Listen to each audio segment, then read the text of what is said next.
दोघंच आहोत, पण त्याच वेळेस त्या तळ्यामध्ये एक मासा पोहत होता आणि तो त्यांच्या तिथले सगळे त्यांची उत्तरं, त्यांचे पार्वतीने विचारलेले प्रश्न, महादेवाने दिलेले उत्तर हे सगळं ऐकत होता. तर त्या माशाने हे सगळं ऐकल्यानंतर त्याला ज्ञान प्राप्त झालं आणि मग तो मनुष्य अवतारात म्हणजेच मच्छिंद्रनाथांच्या अवतारात तो आला आणि मग तो महादेवांच्या समोर आला. आता मच्छिंद्रनाथ आणि मत्स्य म्हणजे तुम्हाला त्याचा रेफरन्स कळाला. मच्छिंद्रनाथ हे मत्स्य अवतारातून त्यांचं नाव आलेलं आहे. मग आपल्या महादेवांनी त्यांना सांगितलं की आता तुम्ही इथून पुढे ह्या सगळ्या ज्ञानाचा पूर्ण प्रसार करा, हे जास्तीत जास्त लोकांपर्यंत पोहोचवा. आणि मग त्यानंतर मच्छिंद्रनाथांनी पूर्ण सगळं हे ज्ञान वेगवेगळ्या ठिकाणी, वेगवेगळ्या पद्धतींनी, वेगवेगळ्या भागांमध्ये पोहोचवायला सुरुवात केली. त्यानंतर आता आपण थोडंसं पुढे येऊयात की गोरक्षनाथांच्या जन्माकडे. म्हणजे जरी ते मच्छिंद्रनाथांचे शिष्य असतील तरी पण त्यांची उत्पत्ती कशी झाली, तर तशी एक आख्यायिका देखील आहे की त्यांची उत्पत्ती खरी तर भस्मातून झालेली आहे. म्हणजे मच्छिंद्रनाथांनी एक विभूती दिली होती एका स्त्रीला जिला मूलप्राप्ती होत नव्हती, तर तिला त्या मच्छिंद्रनाथांनी भस्म दिलं आणि त्याच्यातून गोरक्षनाथांचा जन्म झालेला.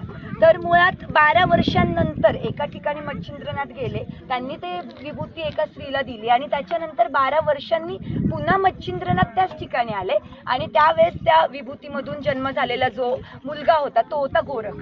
आणि मग मच्छिंद्रनाथांनी त्यांना आपल्यासोबत नेलं. तर आता पुढे मग मच्छिंद्रनाथांचं सगळं कार्य, त्यांचं सगळं ज्ञान पोहोचवण्याचं काम गोरखनाथाने सुरू केलं. आणि मग गोरखनाथ फक्त भारतातच गेले का, तर नाही. तुम्हाला नेपाळमध्ये एक गोरख नावाचं एक गाव आहे, कोणी ऐकलंय का? गोरख नावाचं गाव आहे नेपाळमध्ये आणि त्याच्यावरूनच गोरखा नावाची जमात किंवा जात देखील तिथे आत्ता आहे प्रचलित. तर तिथे त्यानंतर बंगालमध्ये देखील त्यांनी पूर्ण सगळं काम केलंय. आणि तुम्हाला उत्तर प्रदेशातील एक महत्वाचं गाव आहे, कुणाला माहिती आहे, जे गोरक्षनाथांच्या नावावर, गोरखपूर. तर तिथे आताही त्यांचा आश्रम आहे. त्यांनी तिथे देखील तपश्चर्या केली आहे काही वर्ष.